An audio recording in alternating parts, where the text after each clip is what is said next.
Hare Krishna. So today we will discuss about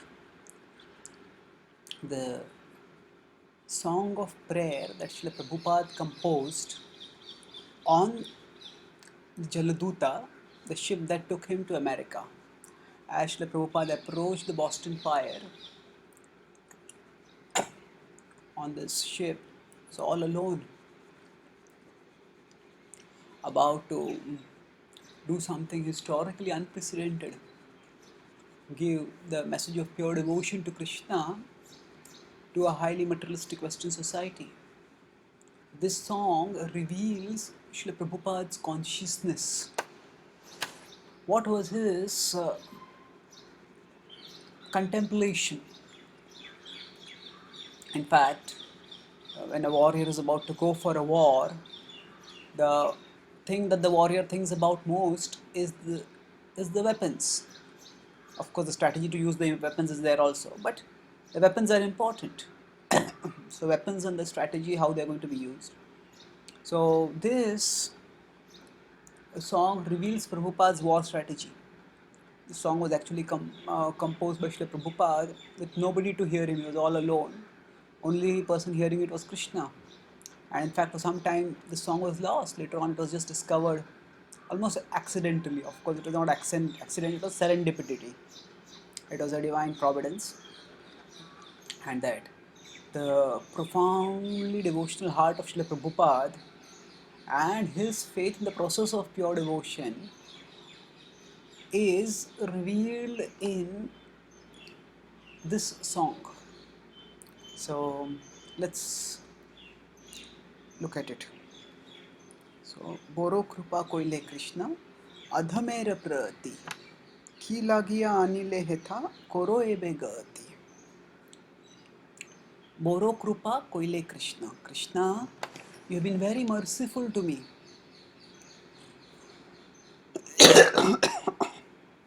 Adhamera Prati. I am a Adhama, fallen person. Ki Lagia Anile Hetha. Ki lagile. For what purpose you have brought me over here, I do not know. Anile heta koro ebe gati. Now whatever you want me to do, please do it with me. Now, if we look at the history of Srila Prabhupada's life as given in the Lilamrit, before he embarked on this historic trip, actually Prabhupada struggled tirelessly to share Krishna Bhakti in India, and seeing that Indians were not interested, he decided to share it in America and then get Americans interested, so that Indians would also become interested, seeing that the Americans are interested, seeing the Americans who are like models for us, they are doing it. Now,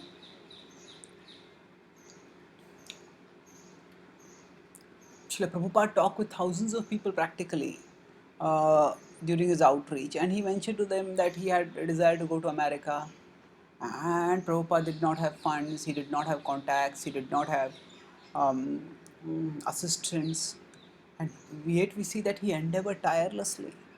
So the point is that he endeavored tirelessly, but Prabhupada is giving credit to Krishna for having brought him there. He's not thinking that, oh, I sat almost several hours outside the office of Sumti Moraji somehow to get an appointment with her, and then I had to convince her somehow to give me passage on Jaladuta. How much I have troubled, how many troubles I have taken. No, a devotee does not see the troubles one has taken. A devotee sees that it is Krishna's grace that has enabled me to go beyond those troubles, to find a way ahead in spite of those troubles. And the devotee focuses not on one's own sacrifice, but on Krishna's grace. Therefore, he says, Krishna, you have brought me here. Boro Krupa Koile Krishna. Actually, you have been very merciful to me that you have brought me here. Adhamera Prati. So bringing Prabhupada to Krishna, Prabhupada says is mercy. Now materialistic Indians may think, oh, going to America is a great opportunity for us, because America is a land of liberty and opportunity. But Prabhupada was thinking in entirely different terms. Adhamera Prati was thinking that I am a fallen person because my spiritual master has given me an instruction to preach in the Western world and I have not been able to do it. So, Bhakti Thakur gave the instruction in 1922 and Prabhupada is thinking I am 44 years late. Prabhupada, out of his great transcendental humility, would say that I was in Maya, that's why I did not take up that instruction immediately. But it was not Maya, it was Krishna arranging to prepare Prabhupada through a lifetime of preparation. Anyway, the point is now Prabhupada has got the opportunity to fulfill the instruction of the spiritual master. And that itself a disciple considers to be a blessing. And for that blessing, Prabhupada is grateful to Krishna. So, to get an instruction from a spiritual master is a blessing. To get the opportunity to fulfill the instruction is a blessing. And to actually fulfill the instruction is also a blessing. Now, Srila Prabhupada has got the opportunity to fulfill the instruction by having come to America. So, he's saying, thank you, Krishna. Boro Krupa Koile. You have done an immense favor to me. Kila Gila Anileheta. But what is the reason you have brought me here? Now, Americans at that time were culturally, intellectually, religiously, educationally, linguistically, in practically all possible ways, quite different from India and Indians. So, how were they going to become devotees? So, it was inconceivable. In fact, many of Prabhupada's godbrothers even considered it impossible. But Prabhupada is saying that I do not know what is your purpose, but surely you must have some purpose. So a devotee, it's not that when you become a devotee, suddenly everything becomes clear. There's always a light ahead of us showing us, go this way, go this way, go this way. No, often we may be in situations also where things may be unclear for us. So Prabhupada writes in a purport that a devotee may be perplexed, but a devotee is never discouraged. Perplexed means to not know what to do. Discouraged means to not want to do anything. Devotee wants to serve Krishna always. So then that sense devotee never discouraged because Krishna is the source of all love and is the source of all hope. So a devotee never becomes hopeless or feels forsaken. But still, though the devotee wants to serve Krishna, it's not that at all times how I should serve Krishna is clear. So there is perplexity. So, Kila Gilya Anile. So, Prabhupada is very candidly speaking to Krishna. Krishna, why you brought me here? This phrasing of Bengali is so sweet and the import is so intimate that it is as if Prabhupada is talking to a close friend. Krishna is that close friend. And suppose, sometimes children play a blindfold game and then after being blindfolded, one person is taken from, a child is taken to another place or a person is taken to another place and then it's such a strange place, why you brought me here? So like that Prabhupada is entrusted himself to Krishna and it's this profound trust of his heart in Krishna is revealed. Krishna, why you brought me here? But whatever is you must have a purpose. You never do anything arbitrarily. Life may not be logical, but it is always teleological. Logical means what we can comprehend with our intelligence. Teleological means that which has ultimate meaning. That in history, in nature, in life, there is some ultimate purpose that is being served. So life is teleological because Krishna is ultimately in control. There is a purpose for which things are happening. And Prabhupada has that faith and he is saying that whatever you have brought me for, Krishna, please do it with me. And now that he emphasizes in this next verse, Ache kecho karya tabe ei anumane nahi keno ani bena ei ugrasthane. Ache kechu karya. There must be some work for purpose for which you have brought me here, Krishna. Ei anumane. Now anuman is speculation, we may say. Is speculation bad? Prabhupada often said speculation is bad. But then there are times and we don't know for sure, and at that time we have to make inferences. So Anuman doesn't have to mean speculation, it can mean inference also. So I make an inference because you don't do anything just like that. So you spoke through my spiritual master that I should preach to the West, and you have arranged for me to come to the West.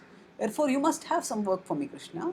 Ei Anumane, nahi ke no ani bena. Otherwise, why would you have brought me to here? Ei Ugrasthane. This terrible place, this Ugra. Now, the word Ugra normally would conjure images of something very ghastly, maybe some bloody battle where bones are scattered and blood is flowing or something like that.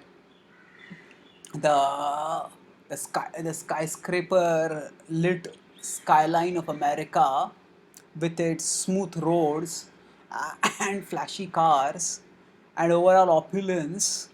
Who would think of that as Ugrasthana? But Prabhupada is seeing this from the point of view of for him, Ugra is not just something which appears materially unpleasant, but Ugra is that which is spiritually alienated from Krishna. So, for a devotee, Krishna is the essence of life, and disconnection with Krishna is terrible. So because the civilization that he saw in front of him was lost in materialism, so he felt that this was Ugra Sthana, and he says, "Oh Krishna, why have you brought me to this terrible place, Ugra Sthana?" Now he'll describe what is this Ugra Sthana further. What is it that makes it Ugra? रजस्तमो गुणे era सबाई अचन वासुदेव कथा रुचि नहीं से प्रसन्न. So rajastamo gunera, that by the modes of passion and ignorance, sabai achana, all of them are covered over, all of them are having their consciousness obscured. So Prabhupada is so deeply rooted in Shastra Chakshu that he is not seeing the prosperity of America, which is what would catch the attention of most people. Prabhupada noticed it, but what he saw is the spiritual calamity that he beheld in front of him. That people being covered over by the modes of passion and ignorance were disconnected from God, and because they were covered by the lower modes, they were unlikely to understand or relish the message of God even if he gave it to them. Vasudeva Katha Ruchi Nahi Se Prasanna. So now Prabhupada knows that. What is he going to come and do over there? He's going to speak Krishna Katha. But if people are covered by modes of passion, lower modes, how will they understand Krishna Katha? They won't get any pleasure in it. So nahi se prasanna, and this is what Prabhupada sees as his primary obstacle. For him, his weapon in coming here is speaking Krishna Katha, and the obstacle was like there may be a sword, but if the other person is wearing a armor, then the sword's attacks will be blocked and made useless by the armor. Now the armor is of course meant to protect, but the armor checks also the attack. So like that, Prabhupada is that these people are covered by the lower modes, and those lower modes will make them impervious to Krishna's message. Very difficult for them to understand. So Prabhupada is giving a glimpse of his heart over here. He is not concerned about the other obstacles which would have obvious obstacles which have occupied the minds of lesser mortals. He's not thinking that, oh, I have come without any money, I don't know how I'll be received, because the person who is going to meet me, I have never met him before. Will he like, get a proper place to say, I just recovered from a heart attack, how will my health stay on?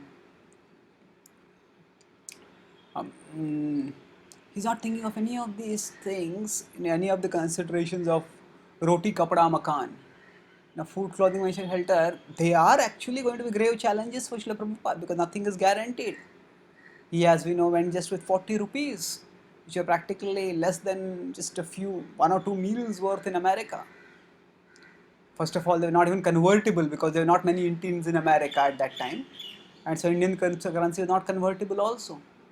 But what adventure it is that Srila Prabhupada has come here and he is now thinking, not even thinking of bodily considerations, he is thinking only of missionary considerations. And with the missionary consideration is that, okay, how will these people understand Krishna Katha? So, this is the Boston Pyre. So, Prabhupada came to this place when he decided to go to America. This was place where he approached, and it was seeing this coastline that Prabhupada composed this song. And now he's presented the problem that they can't understand, but then they can understand by your mercy, Krishna. So please have mercy. That is his prayer now. Tabe jadi taba kripa hoye hetu ki sakal I sambhav hoye tumi se kautu ki. So, if your mercy is there, taba kripa hoye, and now your mercy is causeless. They are undeserving for your mercy. They have not done anything to receive the mercy, but still, you are causelessly merciful. So if somehow you become merciful, then sakala I sambhav hoye. Everything is possible. Tumi se kautuki. You are such an astonishing person, my dear Lord, that you can do anything. So Prabhupada writes in the Ishopnishad, one of the last purports, he says that the Supreme Lord is so powerful that he can make a dog enter into an elevated Brahmana, and he can make a Brahmana into a degraded dog eater. So the Lord can change. Now we think of power simply in terms of, say, lifting something heavy. Krishna is powerful because he lifted Govardhan hill. Yeah, that is power, definitely. But the power that matters most in terms of changing our lives, in terms of helping us find happiness, is the power of transforming our hearts. And Prabhupada is expressing confidence that Krishna, you have this power. Sakala I sambhav hoy. For you, everything is possible. And those who met Srila Prabhupada in the early days, his disciples and other admirers and other scholars of religion, other people, one of the things that struck them about Srila Prabhupada was that Krishna was such a intimate reality for him. Prabhupada would talk about Krishna as if he's a very familiar friend. And Prabhupada would tell devotees that you just serve Krishna, you just try to serve, and Krishna will give you intelligence. A devotee who had dropped out of a college, Prabhupada asked him to become the editor of ISKCON's magazine. How will I be able to do that? He said, no, just try, Krishna will help you.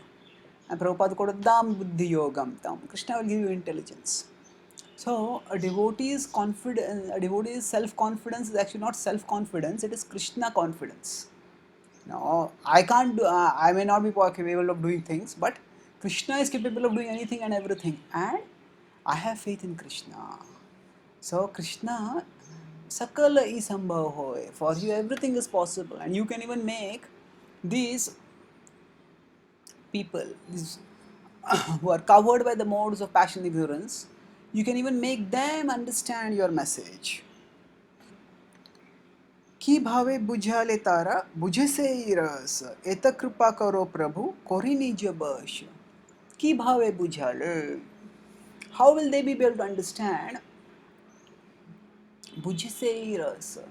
Now the concept of rasa is so deep, and it is actually for a rasik audience, it is for a refined audience. So the sweetness, the mellows of Krishna Bhakti, at one level it's dancing and chanting and singing, that seems to be loud and so effusive. Yes, that is one aspect of bhakti, but apart from that there is also the aspect of personally, individually relishing the nectar of Krishna consciousness, whether it has been the holy name, whether it is scripture, or association of devotee, darshan of deities. All that requires rasa. And how can an unrefined audience understand this? So, just as it requires a person with some expertise in art to understand, to relish a masterpiece of art. Similarly, devotion in some of the external activities, maybe immediately dancing, singing might be likable for some people, for many people even. But then, to relish the rasa of bhakti, it requires a refined consciousness. So, Prabhupada is saying, Ki bhave mujhe. How will they be able to understand it? Etta krupa karo Prabhu. So please, oh Prabhu, oh Krishna, do this grace on me and Kori Nije Barsha. Bring them under your control. Help them to become purified so that they'll be able to understand your message and relish that message. Tomar ichhaye sab hoye maya bash. Tomar ichhaye nash maya raparash. So tomar ichhaya, by your desire, sab hoy maya bash. Everyone has come under illusion by your desire. Tomara ichhaya sab hoy nasha maya raparash. And Maya's trap can be destroyed by your desire. Now ichha here ultimately refers to Krishna's sanction. It is not that Krishna wants people to go into illusion, but when somebody wants to try out material enjoyment and forgetfulness of Krishna, Krishna allows that. So he says that ultimately nothing could have happened without your sanction. So even all these people who are under illusion, they are not out of your jurisdiction, Krishna. They are under illusion, but illusion is under you. So they are still under your jurisdiction. So you can transform them and transfer them from Maya's jurisdiction to your own personal jurisdiction. And that's how they will become free from illusion. So when devotees speak about Krishna to others, this is a good consciousness to have. It's not that we think that I will speak so eloquently that people will become inspired and transformed by my speech. No, we simply want to become a channel of Krishna's compassion, and it is Krishna alone who is doing everything. It is He from our hearts who is giving us the words to speak, and it is He who is there in the hearts of others, of the audience, and He is helping them to understand, and He is giving them an inspiration to change themselves. So, when we want to share Krishna's message, this sort of meditation can bring us both humility as well as vitality. Humility because we know that we are not the doers. Vitality means energy because we understand that Krishna is the doer and Krishna is supremely compassionate. Krishna wants us to share his message and Krishna wants these people to get his message. So we pray, Tomara ichaya nasha maya raparasha. Krishna, by your desire, their illusion can also be destroyed. तब इच्छा होए यदि तादेर उद्धार बुझिबे निश्चय तबे कथा से तोमार तब इच्छा होए यदि. So if it is your desire, my dear Lord, tadera uddhar. Now sometimes we may speak about Krishna and people may not understand or accept at all. So why does it happen? Because they are not yet spiritually mature. They have not yet become open-minded. They do not have the desire to come towards Krishna. So when the right time comes, when Krishna wills, they will come. So tadera uddhar. So if it is your desire that they become delivered now, then my message will become understandable to them. So please make that happen. So Bujibe Nishchaya. So Prabhupada is not thinking, oh, my pronunciation is so poor.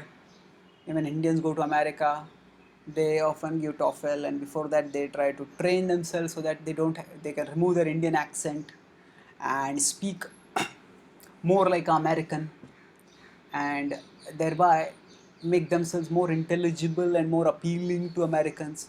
Prabhupada is not thinking in these terms. He's not saying to Krishna, Krishna, please improve my English pronunciation so that people can understand my message.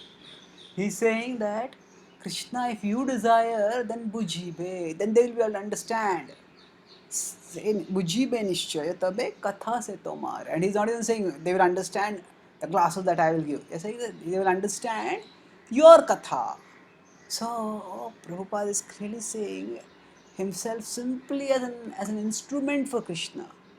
So he is saying that it is your message which I will be speaking, and it is you who in their hearts will enable them to understand. And this way, if you so desire, you will deliver these people. So a devotee's sense of non-doership comes not from not taking responsibility to do things, but from understanding that ultimate success depends on Krishna no matter how much we do. And in that sense, it is Krishna who is the ultimate doer. So Prabhupada recognizes this and acknowledges this over here. And then Bhagavater Katha se tab avatar dhirahaya shune jadi kane bar bar. So now he brings us to the crux of his message. He says that Bhagavater Katha se tab avatar.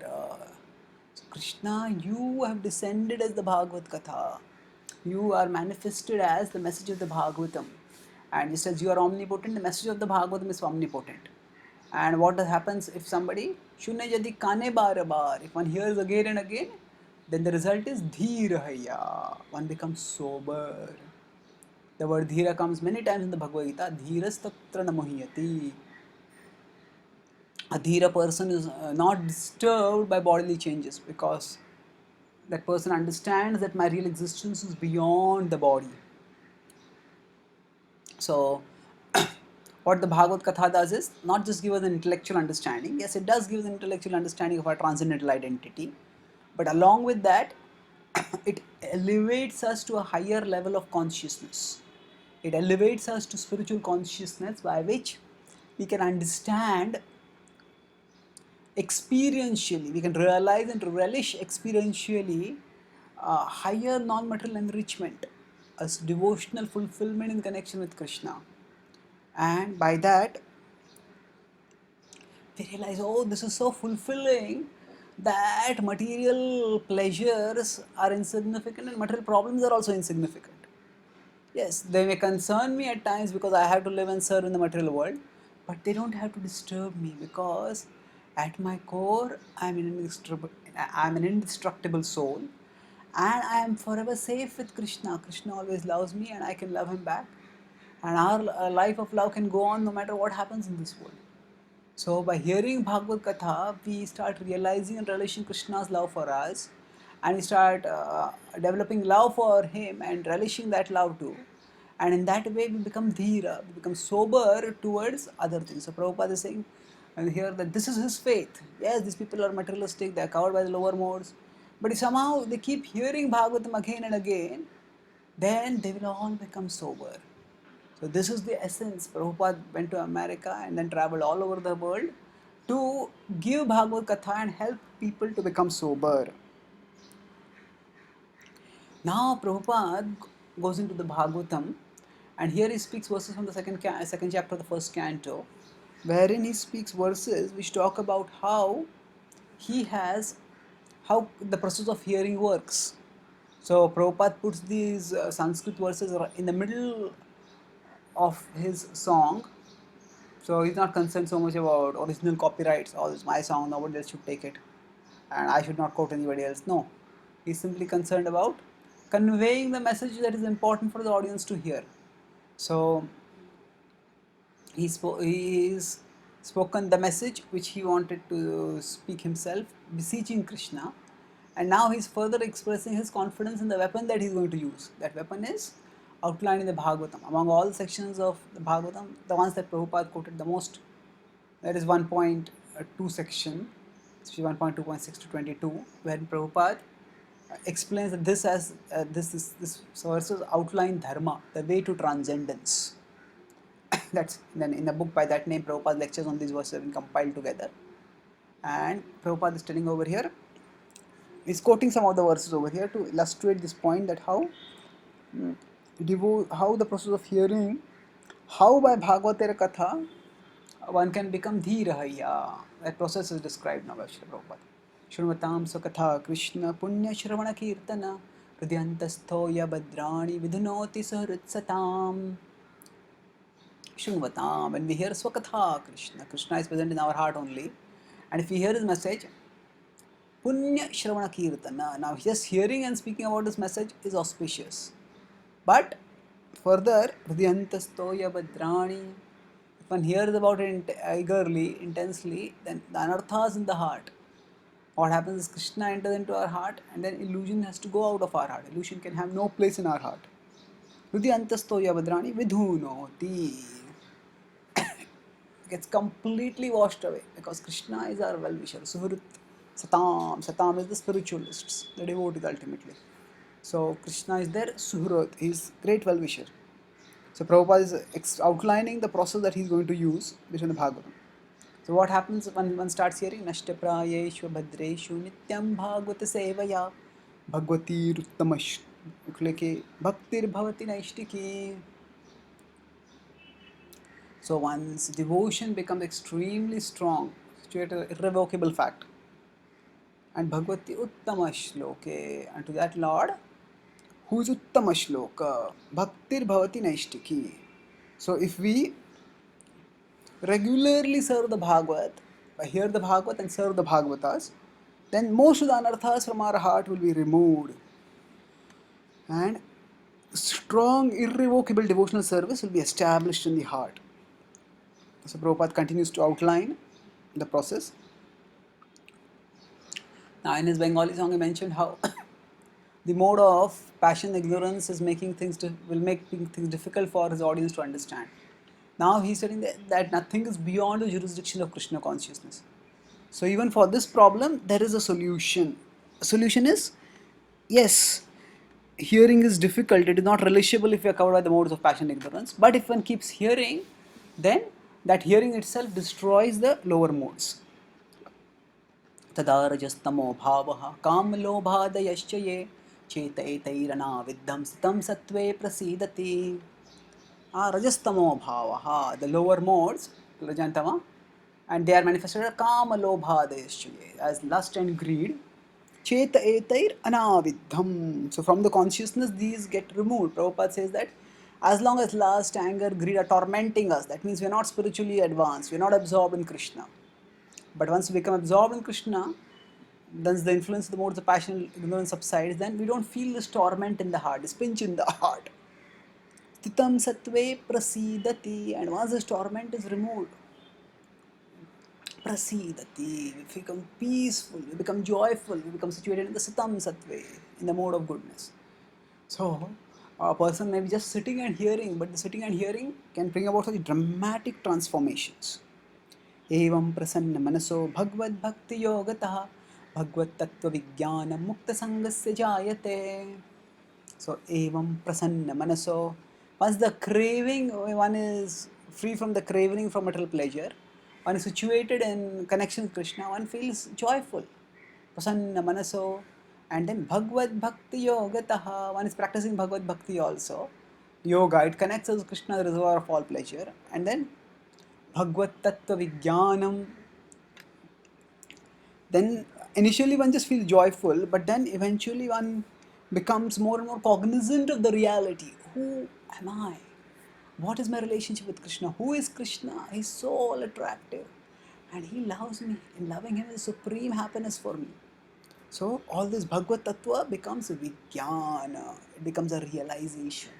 It doesn't remain just a Jnana, theoretical conceptualization.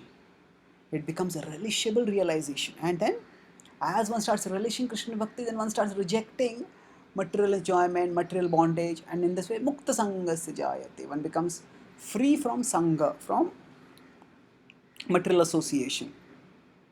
And then once this happens, Vidyate Hridaya Granthis Chidyante Sarva Samshaya Shiyante Chasya Karmani Drishtaevatmanishware.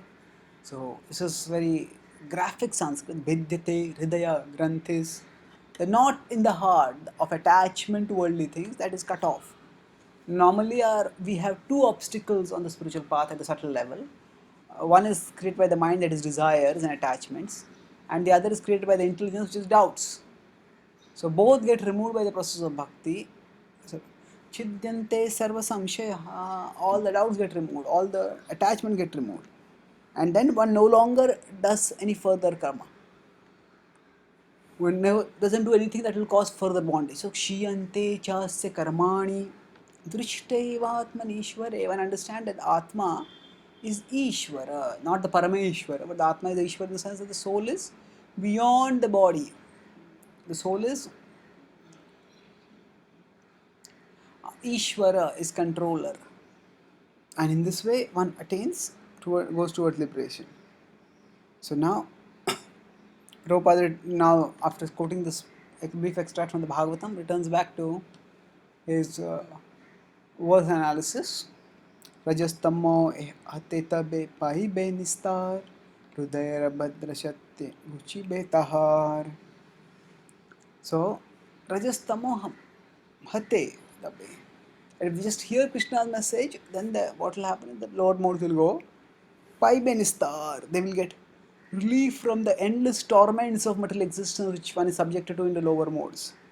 And Hridaya Abhadra Sate, that actually Abhadra, the inauspiciousness thing in the heart, Guchi Betahar, they will all go away. Now Prabhupada prays, Ki kore bhujabo katha barose chahi, Shudrami dinahi na kono shakti nahi. So he says, Ki kore bhujabo katha. How are they going to understand this message? It's going to be difficult, nearly impossible for them to do it on their own. But I want one help from you. Barose chahi. This is what the boon I want. Shudrami dinahina kono shakti nahi. So he says, Prabhupada has done such a heroic, such a bold activity to go to America single-handed. And yet he is saying, Dinahina, I am so fallen, I am worthless. Kono shakti nahi. I don't have any strength. He's not thinking that by the power of my eloquence, by the effulgence of my personality, I am going to influence people. He's thinking, Krishna, you give me this bara. Please, I depend on your blessing. That somehow, by your blessing, they'll be able to understand your message. Ujhabo katha.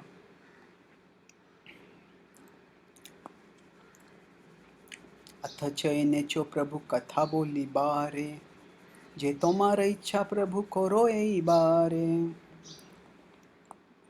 अथ चयने चो प्रभु. If therefore, there my Lord, katha boli bare. If you have brought me here to speak your message, then je tomara ichha Prabhu. Whatever is your desire, Prabhu, koro ei bare. I will do what you wanted me to do. So,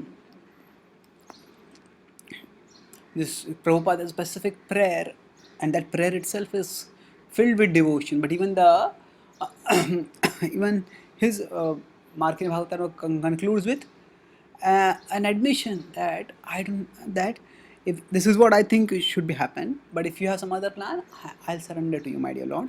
Je tomara ichha Prabhu. Whatever is your desire, I'll do that. That thy will be done, not mine. So what Prabhupada is saying is an excellent example of that surrendered consciousness. So Prabhupada is going ahead with the plan of speaking Krishna Katha. That is his weapon for transforming people's heart, and he doesn't know whether that is going to work or not. He has faith that it will work, but whether people will be able to understand it or not, in their condition, because in their condition stage they cannot, Prabhupada is saying. But Krishna has all mercy, has all potency to make even them understand. Therefore, he is requesting Krishna to help people understand the Krishna Katha. And if this is not your purpose in bringing me here, my dear Lord, I'll accept whatever you want me to do. अखिल जगत गुरु बचन से अमार अलंकृत कोरी बार खमता तोमार. अखिल जगत guru, that, oh Lord, you are the master of the whole world, your spiritual master, Jagat Guru of the whole universe. Bachana se amar, my words, alankrita koribar, please ornament them. Kshamata tomar, and you have the capacity to ornament. Now Prabhupada is not talking about, say, literary ornaments, similes and puns and chiasmus and things like that. Prabhupada is talking about the ornament of devotion and of devotional potency. Let my speech be infused with your devotional potency, and thereby they will be attracted, they will become inspired. Tab kripa hale mor shuddha katha shuddha bhave shunya sabara shoka dukha je guchi be. So tab kripa hale mor, So if you have mercy on me, my dear Lord, Katha Shuddha Be. So my speaking will become pure and potent. Now Prabhupada is himself pure hearted, but he is not making grandiose claims of his own purity. He is saying, yes, my Katha will become pure if you have mercy on me. And then, if such a pure Katha they hear, then Shunya Sabara Shoka Dukha Je Ghuchi Be. Now, when a doctor goes to a patient and sees the patient sick, sometimes the patient may be suffering so much that even the doctor may think, oh, will this patient be cured? I don't know. But if the doctor wants to actually cure the patient, at least the doctor has your confidence that I do something, or I consult other doctors to diagnose and decide what to do, or I send the patient somewhere else. But if the doctor is to enthusiastically take up the responsibility of treating the patient, then the doctor has to have confidence that yes, these medicines will work. Similarly, Prabhupada is explaining wholehearted confidence that yes, this must work. So, Taba Kripa. So Krishna, as a Prabhupada as a doctor on behalf of Krishna, the Supreme Doctor, is saying that he has confidence that if people hear Krishna Katha, then all their miseries will go away. They'll all become spiritually joyful. And that's why he's eager to administer the message of Krishna Katha. In fact, he has himself gone practically more than half the world across to administer this message. Aniyach jadi Prabhu amare na chahte, na chao Prabhu na chao se mate, kashther putali jatha, na chao se mate. So Aniyacho Jadi Prabhu. So if you have brought me here, my dear Lord, Aniyacho. Nacha Amari Nachate Prabhu. Nachate. Amar, if you have brought me to dance over here, then Nachao Prabhu. Then I surrender, my dear Lord. Please make me dance. And how should I dance? I am completely surrendered to you. I have no free will of my own. Whatever you tell me, I'll do it. Kashtera Puttali Sada. Just as the puppet dances according to the puppeteer, so please make me dance. So Prabhupada is expressing utter surrender over here to Krishna, saying that it is by your intelligence that I'll be able to preach. Please guide me. Nachao se mate. And how wonderfully Krishna made Prabhupada dance. Despite being at an advanced age, he got Prabhupada to travel across the globe 14 times, inspiring thousands of devotees, writing so many books, and attracting and transforming so many people's hearts. It was such a wonderful dance of love that with every step of the dance of love that Srila Prabhupada was doing, the ground of materialism was shaking and shuddering and shattering. And there emerged this wonderful shelter of the Krishna consciousness movement, which Srila Prabhupada gave us. So, Prabhupada, even towards his last days, kept his message the same. Just stay in the association of devotees and hear Krishna Katha. That will keep you pure. So, that will stay you from the lower modes of passion and ignorance and enable you to stay close to Krishna and rejoice in Krishna. So, the message that he gave at the start of his mission, when he was before he reached America and before he had made even one devotee, and the message that he gave after he had made thousands of devotees, when he was about to depart from the world, the message was the same. Right? Like the doctor doesn't have to give new medicines. If the old medicine works, then all the doctor has to do is remind the patient, keep taking the medicine. So normally when patients are sick, the patients go to the doctor. Prabhupada was such a compassionate doctor that he went to the patients, and he went at great risk to his life and at enormous inconvenience and danger, accepting it all, he reached, and he gave us this message. So we can pray to Krishna also that we receive gratefully the message of Krishna Bhakti that Prabhupada has given us, that Krishna has given us through Prabhupada, and that in our own small way possible, we can also nachao Prabhu, nachao Semurti. We can also dance according to Krishna's will. We can also do service for him, and we can also return back to him eventually. Thank you.